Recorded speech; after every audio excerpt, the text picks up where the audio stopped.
Previously on InnerZension Radio. If ever there's going to be a tombstone for our species, here's what I think it's going to say. They believed in their thoughts. They identified with their thoughts. And they were afraid of their feelings. If we continue to be afraid of our feelings and unable to have a relationship with fear in all its various disguises, then we will keep compensating in ways that ultimately destroy us.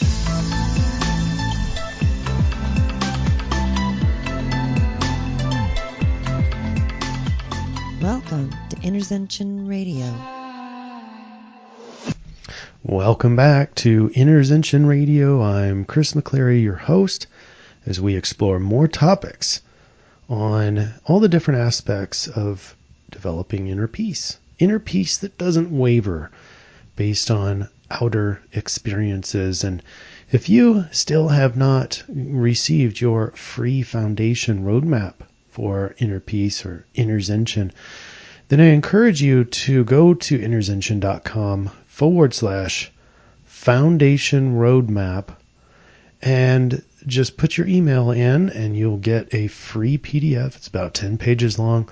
These are all the things that you need to solidify or work out so that you can have at least some foundation to inner peace. There's a lot of things in the outer world, the physical world, that need to be dealt with. And it's not just an internal game. It's not just a mind game, not just an emotional game, not just a spiritual quest. This is the whole person. This is the physical, the emotional, the mental, the spiritual. Need to have a life purpose. There's just so much, but there's a set of things that you need to have squared away so that you can set the foundation to emotional bliss or emotional well-being or emotional inner peace. That's InnerZension. All right, in today's episode, we are bringing on Christi Daniels, and I'll give her the adequate introduction later, but I'll encourage you to go to InnerZension.com and find her radio episode and look at the book that she has available. Both the Kindle version and the hard copy are both very reasonably priced. You know, she prides herself in coaching females, but men can benefit from her work as well, which I have already benefited. So without further ado, let's get started on the interview. Hope you enjoy this empowering session with Christi Daniels. All right, welcome to a beautiful conversation. I already know this. We haven't talked yet, but I have this sense that Christi Daniels, who comes to us from Fayetteville, Arkansas, is going to enlighten us about all sorts of issues that are keeping people from inner peace. Christi Daniels delivers innovative breakthroughs for women who want to move forward with a life change but feel held back by an inner struggle. She is a personal power coach, the author of Sabbatical From Yes, and the creator of Soul Garden series and Selffull living program. Christi, welcome to InnerZension Radio. Thank you. It's amazing to be here. Thanks, Chris. Awesome. So I don't even know where to start. I want to make sure that we get all this in here and packed in here, but I'm really looking forward to this conversation. Perfectionism, is that a part of this or a part of the reason why you did this whole PhD and putting others first or writing the book, or how did this all come about? This actually was based in, like everything that I do is based in personal experience. And so I struggled for many, many years with trying to get back to who I was. I felt incredibly lost as an adult. I kind of found myself at a breaking point where my marriage had dissolved, and then shortly afterwards I found out I was pregnant with our third child. And so, my life was just kind of unraveling, and I didn't even really understand what feelings were. And I wasn't even sure what the word love meant. And so I just went on this incredibly deep journey of personal discovery to find out who I was. And in that process, I wasn't really finding a lot of support and help from people around me. There'd be a little bit of peace here and a piece here and a piece there. And I kind of stitched together some things that helped me pull myself out.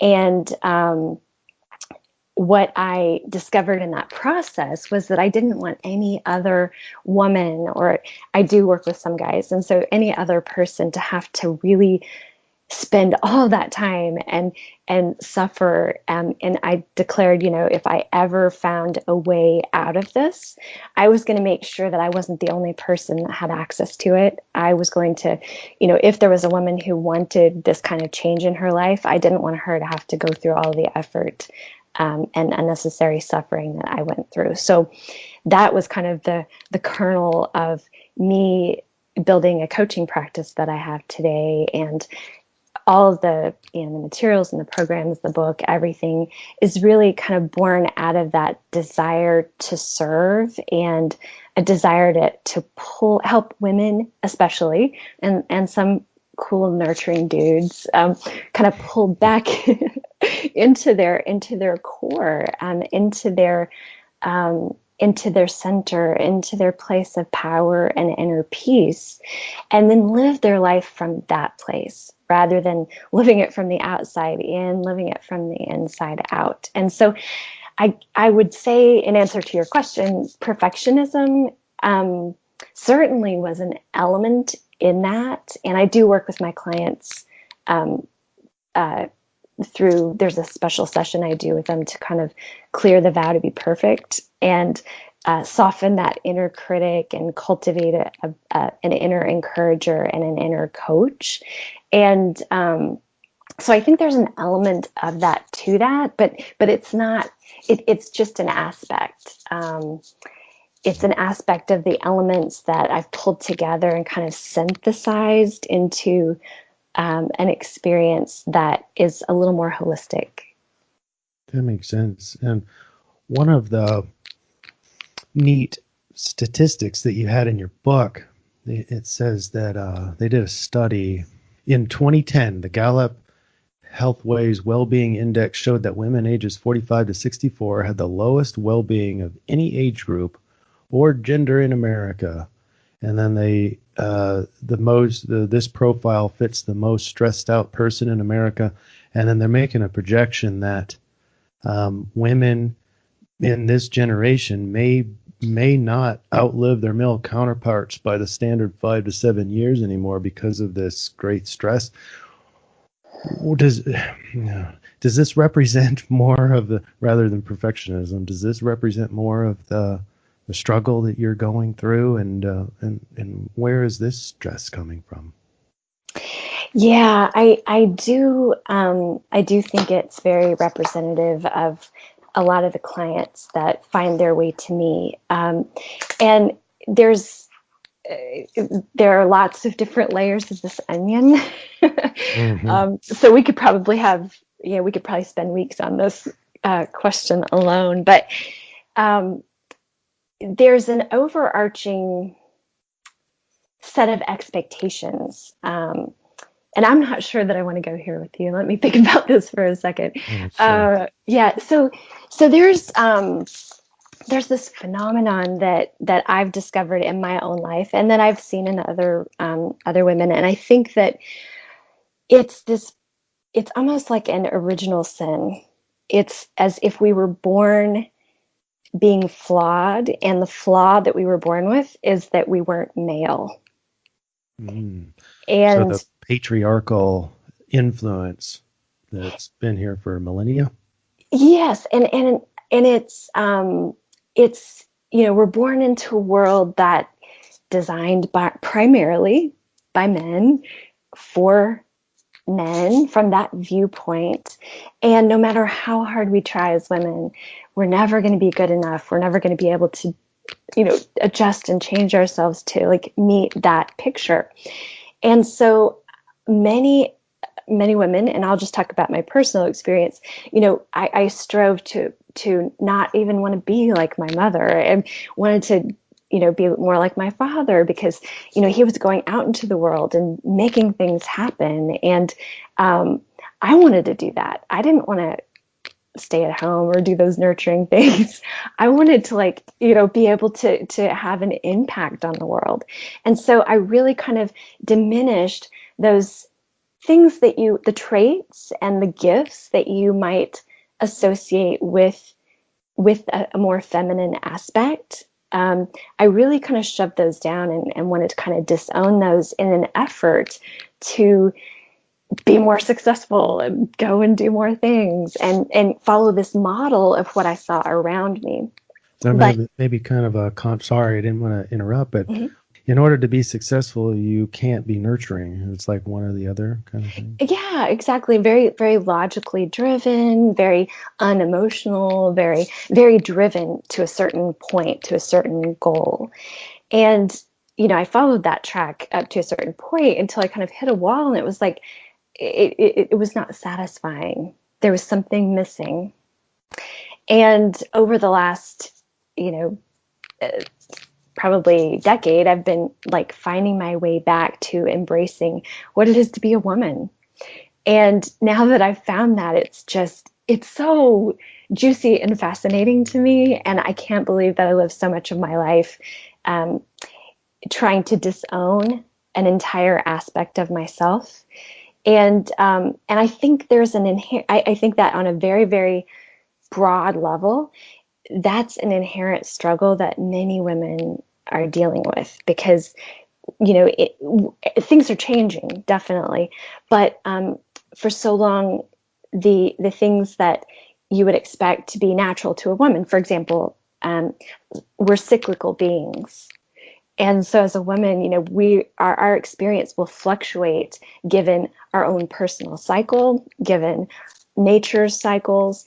We're not going to be the same day in, day out. And that consistency, if we're trying to hold ourselves to a standard of, I'm going to be consistent every single day, I'm going to work out every single day in the same way, and I'm going to push myself, I'm going to drive myself, that is completely ignoring the fact that we're not the same every day. Our hormones change and fluctuate. Our emotional experience changes and is different. We've got different elements to us that show up differently in certain parts of our cycle than in others. And so we try to fit into a standard. I guess this is where I'm going with all this. Speaking back to that statistic, I think we're trying to fit into an expectation and a standard that wasn't even including the possibility of us in it. And so it's a fruitless game that we keep trying to fit ourselves into this mold that wasn't even designed for us. So that might speak a little bit to perfectionism that you had mentioned earlier, but it's unsatisfying because it diminishes a really beautiful and essential part of us. Well, let's take that and make it even more general, to include pretty much everybody, because in a way we don't get to live ourselves or our true selves. And when we're not living the true us or the true me, then it takes a lot more energy to maintain that ideal.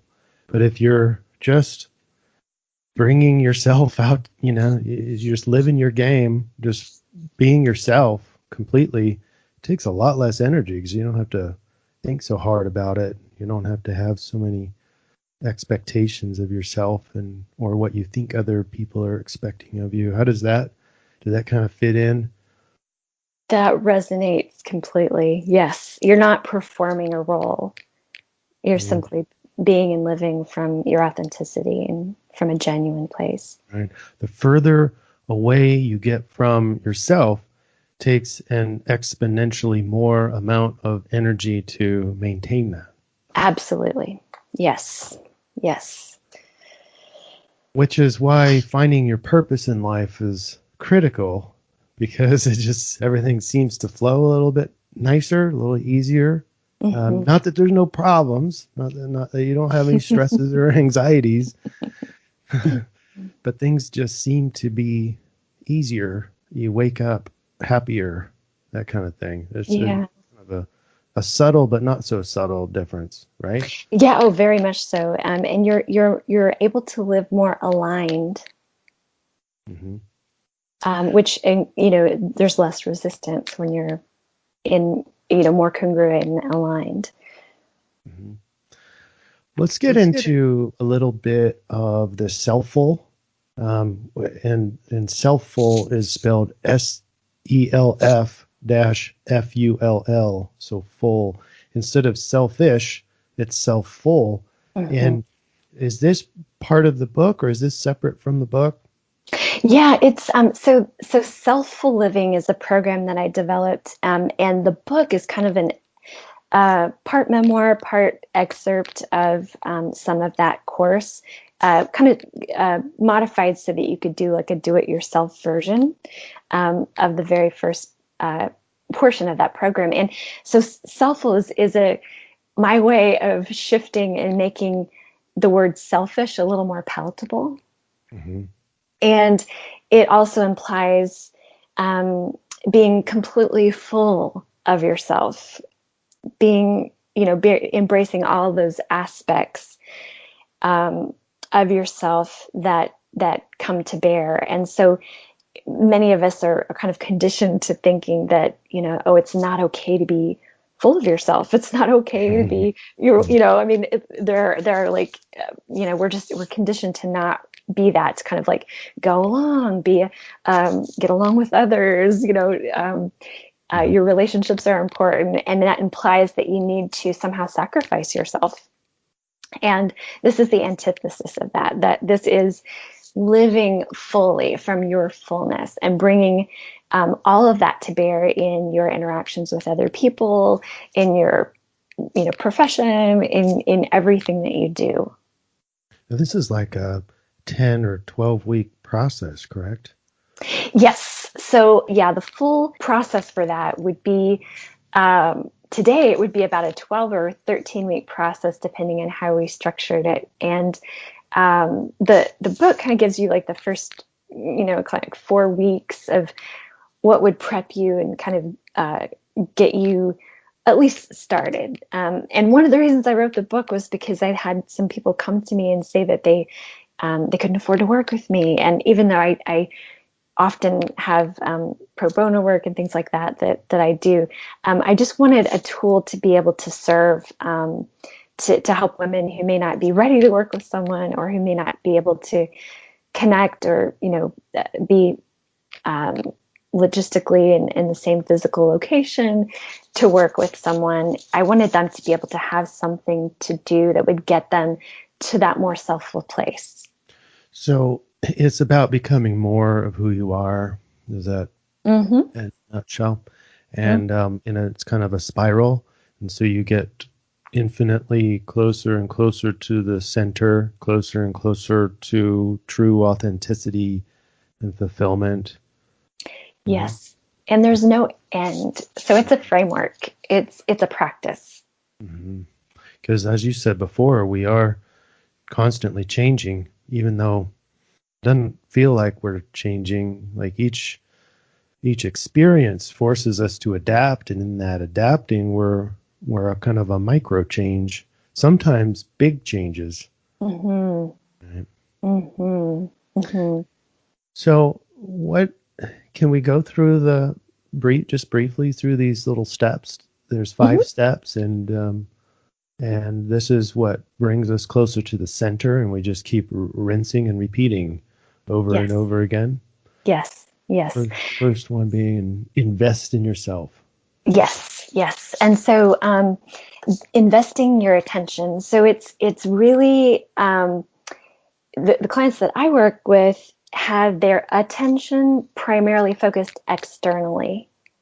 And so they are scanning the environment for people, for other people's needs, other people's wants and desires and expectations. And so this first step is really to invest your attention rather than externally, internally. to notice what's going on in your body, to notice what's going on in your own personal experience. What are you looking for there? You're looking for what is real and true for you now. You're honoring whatever shows up. So, you might take a deep breath. And I'll just kind of like say it how it might be in practice. You might take a deep breath and scan your body. What are you noticing? And you're just looking in this accepting and honoring way of what's going on. Okay, well, my hips might feel a little tense, or I notice my shoulders are slouched over a bit. Oh, interesting. And so that sense of attention just really brings you back into the point where you can realize what's going on with you right now. Mm-hmm. Okay. Mm-hmm. And then aligning. So that's that second step of reconnecting with what's real for you right now. And then the third step would be aligning with what you find. So, I am feeling a little burdened, or I am, my shoulders are caving in a bit. Okay, well, maybe I'm feeling a little burdened. I wonder what that's about. Oh, okay, I feel like I need a little more expansion. I might want to stretch. I'm simplifying this, of course. Sure. So, step 4, nourish this new awareness with action. Okay, I'm going to stretch my arms out to extend and expand my chest, and to give them a little bit of relief to my arms. And the next step would be 5, support the structures that honor the new awareness. Wow, I may need to change the way I'm sitting, because it's not really supporting posture that would allow me to have more life force energy to flow through me. So I'm adjusting the way that I'm sitting. So I'm sitting a little straighter now. And so that's an incredibly simplified way to kind of that's great. Go through that process. And it's a practice. So if you go encounter something in life, and one of the reasons why this is so powerful is that when your attention is focused externally, and you're not really connected with your own experience, it really diminishes your ability to make choices and to make a choice that honors yourself and what your needs are. And when you bring that focus back in, you're able to make more of those choices. You're more in touch with your own personal needs. And this can go to this conversation that we're having here, like about how a person's sitting. And this also can be applied to how are things going on with your relationship? How are things going on with your work? What's your life looking like right now? What are you noticing? What's really loud right now for you? Mm-hmm. And the whole point of this is just to bring us back into a stronger sense of connection within ourselves. And then how do we differentiate between the different types of needs? Because there's some times where maybe it's an ego thing, but it feels real, it feels like it's a soul kind of need, but you don't really need another beer. You don't really need another chocolate bar. How do you differentiate the different kinds of needs? Yeah. So for me, it really comes down to 2 things. Is this need going to enrich and encourage more life force and energy to flow through me? Or is this need going to result in a diminishment? Is it going to diminish the amount of life force energy that flows through me? I like that. And so if it increases the amount of life force energy, then yeah, go do that. That's going to energize you and activate you. And if it's going to diminish, then what is the root of that? What is the essence of that need? And is there a way to satisfy what that need's representing for you in a way that encourages and increases life force energy? I like that. And in terms of analyzing relationship needs, or let's say you're in a relationship and you have individual needs. What my fiance and I say is this bringing us closer? Yes. Yes. To determine if the individual needs are, sufficient for. I can see how sometimes the individual need comes in conflict with the closeness of the relationship, or brings the relationship further apart. But it comes to comparing those priorities. And for me, most of my work is focused completely on my client and my client's relationship with self. And what I've observed and what I believe is that anything that you do that improves your relationship with yourself will actually create a stronger relationship with you and other. Mm-hmm. You'll show up in a stronger way in relationship with other people as well. We talked about that with Nate Terrell in Self-Compassion, and how he was running himself thin by helping everyone else, and he finally came to the conclusion, I can't give away much water if my cup is not full. Yeah. Fill up your cup first is what we talked about, and then Absolutely. give the extra, give what's overflowing. Yeah. So Beautiful. You mentioned in the talk that we had earlier something about moon states. You have like a little group that does some moon states. Can you talk a little bit about that and what you all do and the goals of that group? Yes. So it's a meetup, and we are in our third year of meeting. And what we do is we meet at new moon and at full moon, and it's a way for us to build a stronger sense of social connection. So it's primarily, actually, it's just women, and it's a way for us to study our sense of connection with our own body and our sense of connection with nature and natural cycles, and to be able to practice and have that experience together, and also learn from each other about that experience. And it's a way of, when we come to, we're using the Selffull framework to reconnect with ourselves. That state of connection also, extends out to reconnecting with nature. And that the group is really about connecting in with the natural cycles. And just like you mentioned with a profession, when you're living, the further away you're living from your authenticity, the harder it is to make, the more energy you've got to expend to make things happen. And we're just kind of using that, a similar viewpoint of that in terms with nature and natural cycles. So lunar cycles and solar cycles and seasonal cycles. And in this case, it's women, so their menstrual cycles are involved as well. And so it's another way of taking that personal experience and that connection and living more in alignment with what's happening around us, taking it beyond just us and taking it both into group and community and through nature.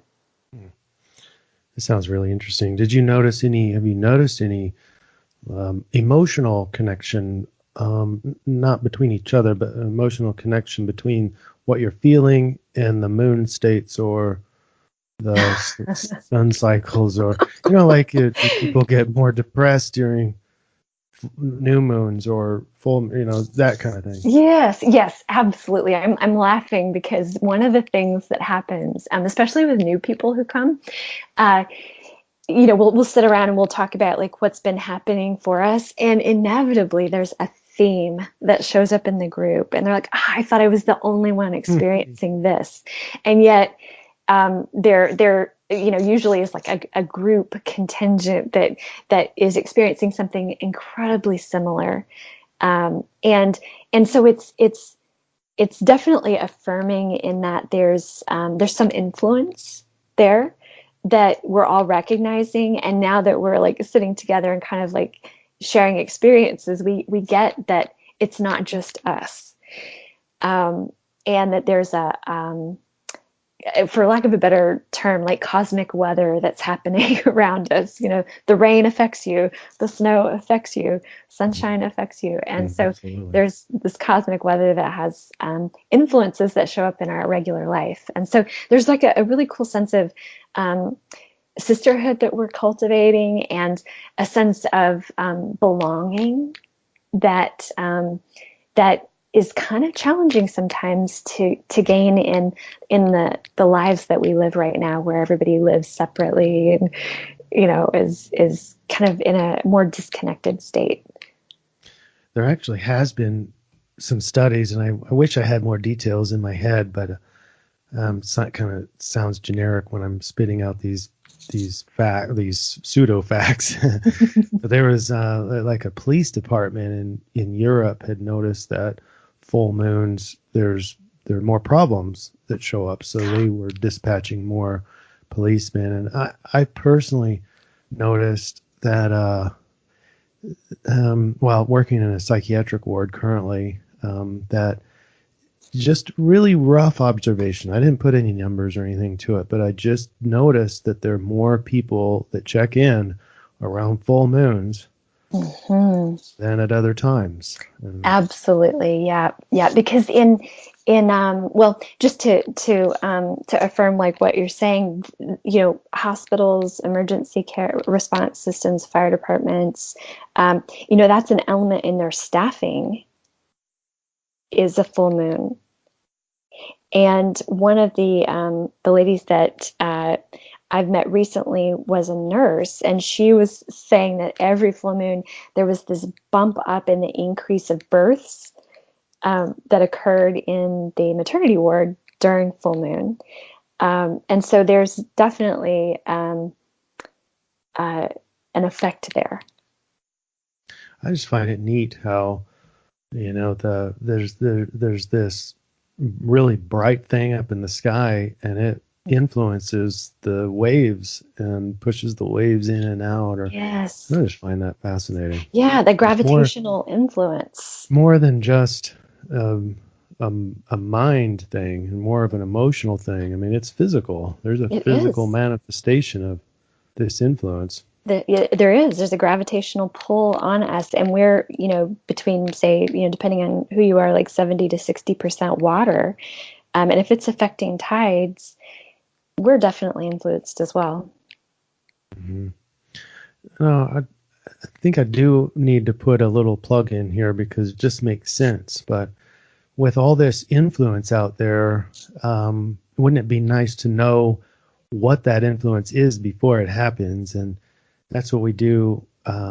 That's what I do. I do these SIRF reports, the CIRF, Collective Influence Report and Forecast. And we look at collective dreams. So we look at what the collective mind is doing, plus astrology. And we put out a little report about 3 times a week. And you can kind of get a heads up for what the kind of main influence is and how to surf that. So I love check that. that up on YouTube. I'm going to. All right. Now let's get into what was the other one? The other Soul Garden series. Yeah, Soul Gardening series. Yeah, so that is, so I've been really obsessed. So in the last year, 2018, I experimented with what I called lunar labs. And so these were group coaching experiences based on lunar cycles. And so I was just experimenting with that. And so I would have people in group, and we would, go through and compare what's happening, during those lunar cycles.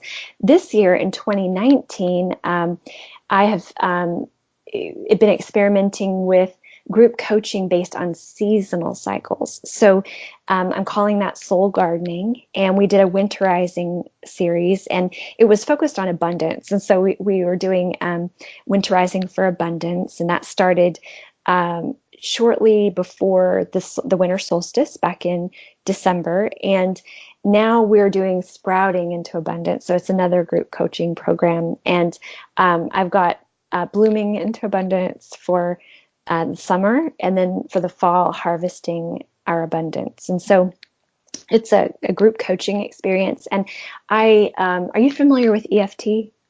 I am. Yeah, so I'm trained as a tapping into wealth coach, and so we use money as the entry point. However, like what we're really addressing is elements of self-worth, deserving, and that really is underlying everything that we have to do. We're just using money as kind of the topic to guide our discussions, and so we are. Joining each other on video online once a week, and we go through. I put them into certain processes that turn up the heat regarding different aspects of their finances, and then we use EFT to neutralize their nervous system in response to certain financial triggers, and then through that process, we also link in with practical tools and action steps that help them kind of move forward in their financial world, which also affects like every other aspect of their life. This sounds amazing. Is this something that people can join online, or does it have to be in person? Yeah, so the current group that I'm running is online. The first group in Winterizing we did in person here in Fayetteville, and so I'm branching out into an online version. And I'm working with experimental groups right now. So they're smaller groups. They're 6, like a handful of people, like 6 or so, because there's a personal element to it, but definitely online. So are you open to other people coming into these groups yet, or that you have a waiting list or something? I have a wait list right now, and so I've got one group going, and that group will go. That group will stay together. I don't want to introduce new people to that group because there's a certain container of safety that gets established. But I have a wait list, and so if we have enough people sign up, then I'll form another group for the season to go through this similar process. Where do people go if they're interested in the waiting list? So they would have to email me directly. I do some of these experiments kind of offline, with known folks. So they would need to email me at Christi@empowerstudio.us, and that's CHRISTI at EMPOWERSTUDIO.us. Perfect. And might as well cover some of the other resources. Like do you have several websites or one main one? I have one main website. All roads lead to that one main website, and that's ChristiDaniels.com. And I've got some, resources up there. You can get a sample chapter of the book to download. There's an energy matrix that kind of it reminds me a little bit, Chris, about what you were talking about earlier, how aligning with your authenticity and how much energy you have to expend when you're way off. And energy matrix is a process where you itemize all of your commitments, your responsibilities, and then you run it through a numbering system, and it gives you a numeric value for whether or not that particular commitment or responsibility is giving you life force or taking life force away. And then it offers, pardon me, an opportunity for you to make an adjustment there. So like to modify it in some way, or to release it, completely release it, resign from that position, or just say, I'm not going to do that anymore, or accept it and adjust it and create a different structure around it that gives you more life force while you're doing it. And it might be working out with music, or something that you need to do. You're not willing to let go of it, but how can I make it more fun and enjoyable? It sounds like we're quantifying, putting numbers to the level of authenticity of certain behaviors. Yeah, exactly. And I use it in terms of energy, but that is what it's doing. It's how authentic is this commitment to me. Sounds awesome. Okay, Christi, the last question, or my expected last question, depending on your answer, is give listeners your opinion of the biggest block to inner peace that maybe you or the people that you work with have identified as the main culprit, and then how do we get rid of that block so that we can have more inner peace in our life? Wow, that is an enormous question. It is, but I ask everybody. Wow, I think it's disconnection with self. It is disconnection with self. Have you ever heard of the principle of the wisdom of connection? I can kind of tap into the concept, but I haven't heard that direct phrase. It's like Dr. Gary E. Schwartz kind of outlined it in the foreword of the book Reconnection by Dr. Eric Pearl, and it really outlines like the wisdom of connection has two different sequences. One is the disconnection sequence. The other is the connection sequence. And when I found this, it was a visual model of what I had been doing my whole life, even in my work at IBM, like 14 years at IBM. What the work that I was doing was really centered in this principle of connection. And so I think that the state of disconnection, if we're disconnected from our authenticity, that is the biggest barrier to inner peace. And when you, according to this principle, if you have lack of attention on yourself, it creates a state of disconnection, which leads to dysregulation. It leads to disorder and then dis-ease. So like a lack of ease in your life. And the remedy for that is to bring attention back to yourself. Go back to the number one item in your spiral. Exactly. And so that Selffull framework is like a practice that you can use to come back into connection. And when you're really attending to yourself, when you're honoring your truth, regardless of what shows up, you may not like, what you're noticing. You may not like that you feel jealous. You may not like you feel envious. You may not like that you feel anger. But if you greet it with honor and welcome it and just honor and greet whatever shows up, that kind of softens us. It puts us in a state of connection and acceptance. And that leads to, according to his model, to self-regulation, to order, and then to greater ease.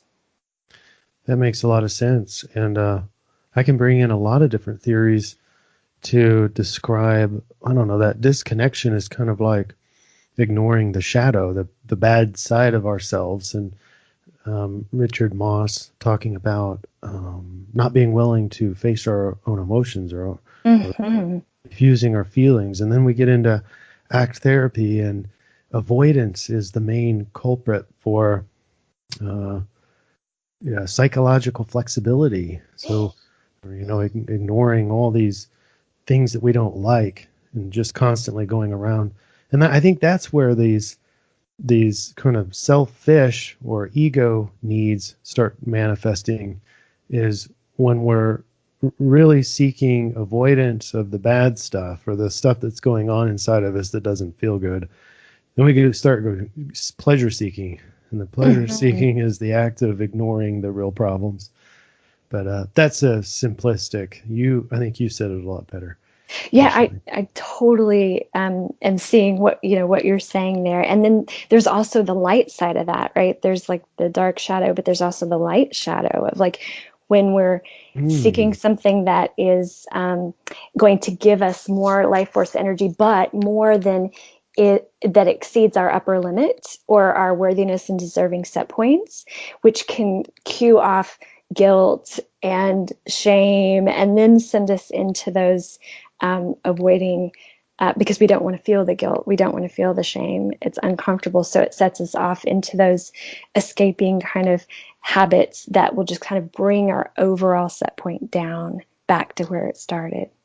I was reminded by I don't know, when you said that about kind of crashing the gates is what some people do to get into these spiritual states, and they'll use drugs or, kind of circumvent the whole deep spiritual techniques and practice in order to get to those states. They do the quick route and use drugs to get there, so they'll start seeing things or whatever.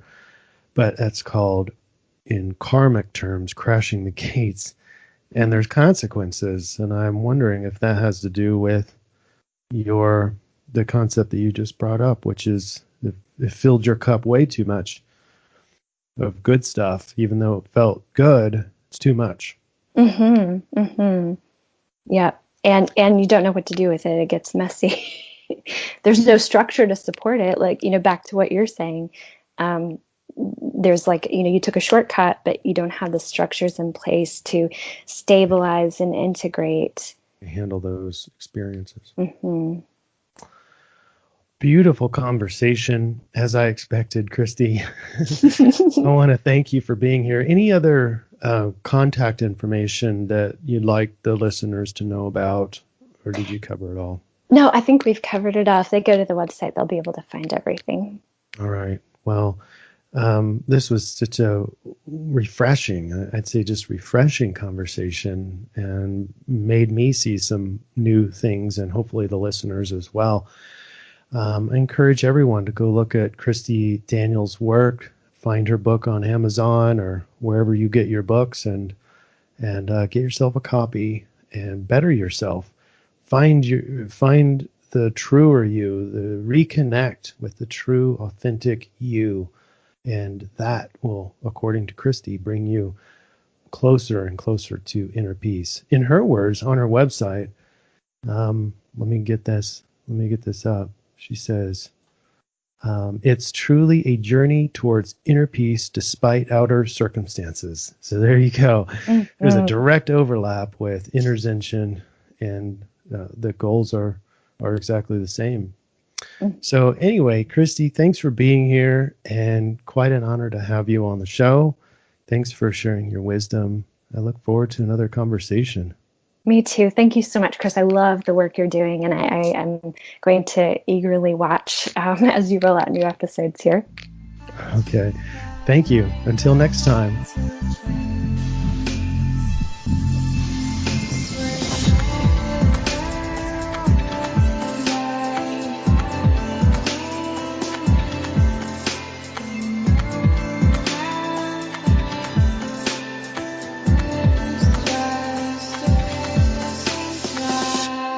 Welcome to InnerZension Radio.